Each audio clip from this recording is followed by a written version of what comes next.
Շնորհակալ եմ, ողջույն բոլորին, հարգելիներ, ուզում եմ ներկայացնել, որ երիտասարդական ակումբների դաշնություն, դիտորդական առաքելությունն իր գործունեությունն իրականացնում է անկախության, անաչառության, թափանցիկության և իրավականության սկզբունքներով։ Հետևաբար մենք նպատակ ունենք նպաստել ազատ, արդար և վստահելի ընտրություններին, այսինքն ընտրական գործընթացների ապահովման, որը որ մենք իրականացնում ենք հետևյալ ձևաչափով՝ երկարաժամկետ դիտորդների վերապատրաստման և արդեն դիտորդական առաքելության ուղարկման միջոցով և կարճաժամկետ դիտորդների միջոցով։ Մենք մինչ այժմ ստացել ենք երկարաժամկետ դիտորդների 119, շուրջ 119 հայտ, որից ընդունել ենք 25-ին, սա նշանակում է, որ այժմ մեր դիտորդական առաքելության մեջ գործում են 25 երկարաժամկետ դիտորդներ, ովքեր անընդհատ կատարում են տարբեր ձևաչափերի մոնիտորինգներ, դիտարկումներ, ընտրական գործընթացների արդարության և իրավականության սկզբունքները ապահովելու շրջանակում։ Կարճաժամկետ դիտորդների համար ստացել ենք շուրջ 110 այս պահին 110 դիմումներ և շարունակում ենք ստանալ, որովհետև նպատակ ունենք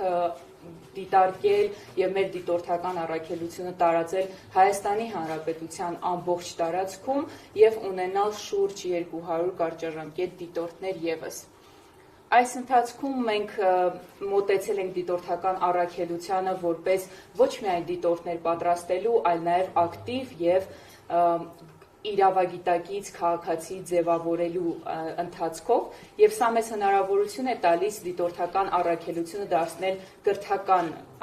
հարթակ, որտեղ ուսումնասիրում ենք ընտրական իրավունք, գործնական դիտորդական հմտություններ, իրավական և քննադատական մտածողություն ենք ձևավորում, հանրային պատասխանատվության փորձ և իհարկե թիմային և առաջնորդական կարողություններ։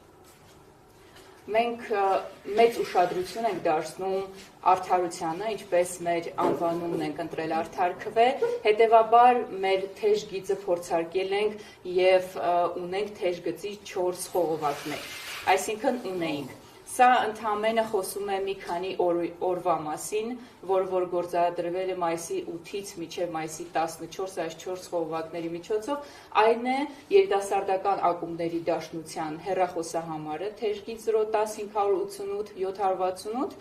դիտորդների արագ արձագանքումը, վերապատրաստված դիտորդների արդեն, մեր տելեգրամյան էջը և ֆեյսբուքյան էջը։ Ընթացքում մենք ստացել ենք 71 առերևույթ խախտում, ընտրախախտման դեպք, իդեպ մենք առանձնացրել ենք 71-ը, ինչու, որովհետև մեզ հետ աշխատում է նաև իրավաբանական փորձագիտական խումբ, և այդ խմբի միջոցով կարողանում ենք վերլուծության ենթարկել և որ դեպքերը բացահայտ առերևույթ կապ ունեն ընտրախախտումների հետ, ինչ որ չափով մենք տեսնում ենք որոշակի խախտումներ, մենք այն փորձում ենք տարածել մեր լսարանին և տալ իրավական գնահատումներ։ Հետևաբար մենք առանձնացրել ենք այս 71 դեպքից խոշոր առաջնային կարգի, որով որ օրինակ 16 դեպք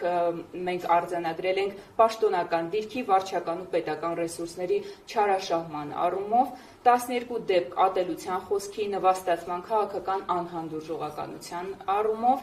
և այս ամենը հիշեցնեմ, որ ընդամենը 7-8 օրվա պատմությամբ և իհարկե երրորդ տեղում անչափահասների և երեխաների ներգրավումն է քարոզարշավին, որը կազմել է 7 դեպք։ Մնացած դեպքերը և այդ դեպքերի հստակ նկարագրությունները կարող եք գտնել մեր վերջնական զեկույցում։ Նաև իրականացրել ենք իրավաբանական փորձաքննական եզրակացություն, որից հետո մենք 2 դիմում ենք ուղարկել կենտրոնական ընտրական հանձնաժողով, և որը երկուսը առերևույթ խախտման իրավախախտումների դեպքեր էին կապված քաղաքացիական պայմանագիր կուսակցության հետ, և մեկը, որ մենք գտնում ենք, որ Հայաստանի Հանրապետության վարչապետը պաշտոնական կայքէջով է կատարում իր ընտրարշավը, իրականացնում իր ընտրարշավը, և հաջորդը առանց սեփականատերերի համաձայնության քարոզչական նյութերի փակցնելն է նրանց սեփական տարածքներին։ Այդ դիմումներին ի պատասխան կենտրոնական ընտրական հանձնաժողովը չի ընդունել, այսինքն չի նախաձեռնել իր անձնապես ոնց որ իր կողմից վարչական վարույթ եւ մերժում ենք ստացել, սակայն մյուս դեպքը, որը կապված է դիտորդական կողմնակալության հետ, մենք խորոց սրտի վստահում ենք, որ եթե դիտորդական առաքելությունները բոլորը կատարվեն օրենքի շրջանակներում, դա այն է անկողմնակալ, լրիվությամբ չեզոք, ապաքաղաքական, ապակուսակցական ձևաչափով, հետևաբար մենք կունենանք նաև արդար եւ օրինական ընտրական արդյունքներ։ Հետևաբար մենք դիմել ենք Կենտրոնական ընտրական հանձնաժողով, այն ընդունվել է եւ Կենտրոնական ընտրական հանձնաժողովը իր օրակարգի մասն է դարձրել այսօր այդ քննարկումն է իդեպ ժամը 15:00-ին գործընկերներ ձեզ հրավիրում եմ նաեւ այնտեղ լսելու մեր դիմում քննարկումը,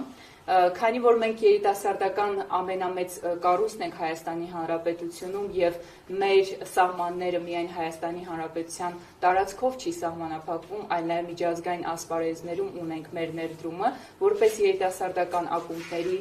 Դաշնություն հասարակական կազմակերպություն մեր դիտորդական խմբի եւ թիմային աշխատանքի միջոցով առանձնացրել ենք նաեւ այս տարվա ազգային ժողովի 2026 թվականի ընտրությունների ընտրական ցուցակներում երիտասարդների մասնակցությունը։ Այն է մենք առանձնացրել ենք 3 կուսակցություններ, որտեղ ամենաբարձր ցուցանիշներն են եղել, դա բոլորին դեմ եմ ժողովրդավարական կուսակցությունը 34.4%, 25-ից 35 տարեկան երիտասարդների մասնակցությունը, Միասնության թևեր կուսակցությունը 34.1% մասնակցությամբ եւ ժողովրդավարական համախմբում կուսակցությունը 30.4% մասնակցությամբ։ Հիշեցնեմ, որ սա մայիսի 12-ի տվյալներով է, սակայն ինչպես գիտեք, ինքնաբացարկի